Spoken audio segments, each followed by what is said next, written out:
Bonjour, bonsoir et bienvenue dans les previews du Bundesliga. Le concept est simple.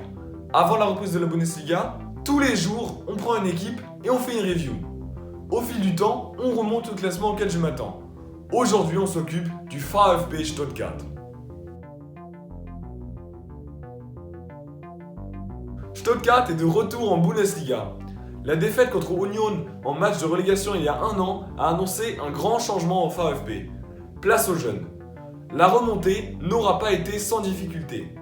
Avec Hamburg, Stuttgart s'était livré un combat acharné pour la seconde place. C'est grâce à une victoire à la dernière minute contre Hamburg, à 3 journées de la fin, que Stuttgart est définitivement passé devant en laissant Hamburg en Zweite Bundesliga pour une saison de plus.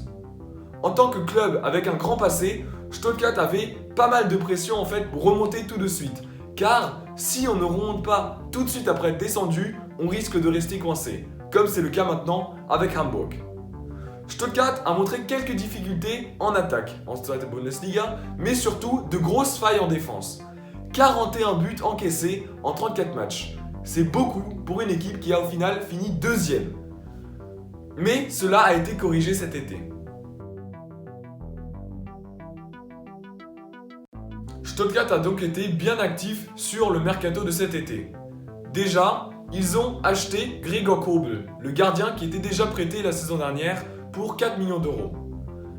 Waldemar Anton arrive pour la défense centrale en provenance de Hannover, également pour 4 millions d'euros. Et aussi, Stuttgart a réussi à obtenir le prêt du grec Konstantinos Mavropanos d'Arsenal. Avec ces transferts, Stuttgart s'offre plus d'options de meilleure qualité en défense. Et il faudra maintenant vraiment se montrer motivé à l'entraînement si on veut être titulaire. Ce sont d'ailleurs mes joueurs à suivre. Cette saison, la défense de Stuttgart sera la clé s'ils veulent se maintenir. Et Waldemar Anton va-t-il réussir à s'imposer en tant que bon défenseur de Bundesliga? J'ai hâte de le voir. Au milieu de terrain, Wataru Endo a aussi été recruté pour ajouter de la profondeur. En départ notable, il y a celui de Mario Gomez, l'une des légendes du club qui a pris sa retraite. Il reste surtout la question si l'attaquant argentin Nicolas Gonzalez va partir ou non. Il y a plusieurs rumeurs qui viennent d'Angleterre et d'Italie. Et s'il était amené à partir, il laisserait certes un grand tour en attaque, mais les revenus permettraient d'acheter un remplaçant tout de suite.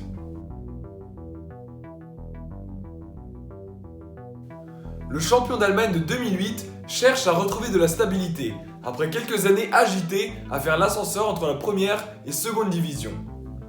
L'équipe est jeune, certes, mais elle est remplie de talent, avec des joueurs comme Mavropanos, Aurel Mangala ou encore Silas Wamangituka. Et il y a aussi des joueurs très expérimentés en Bundesliga, comme Gonzalo Castro, avec ses 383 matchs, ou Daniel Didavi aussi. Mais, à cause du virus, il va leur manquer l'un des meilleurs publics d'Allemagne. Leurs magnifiques supporters, loyaux et passionnés, ne pourront pas remplir comme à leur habitude la Mercedes-Benz Arena. Et ça, c'est un gros coup dur. Il faut savoir que même en seconde division, Stuttgart a tiré plus de 50 000 supporters par match à domicile. Je pense quand même que Stuttgart va le faire cette saison. Le calme est revenu dans ce club et il y a un bon mélange de talent et d'expérience dans cet effectif. Je les vois donc finir entre les places 13 et 15 dans le pire des cas. De quoi construire pour le futur. C'était la preview pour le VfB Stuttgart. Quel est votre pronostic für die Schwaben, pour les Swabs? Écrivez-le dans les commentaires. Sur ce, je vous souhaite une bonne journée, une bonne soirée. À demain pour une nouvelle preview und tschüss.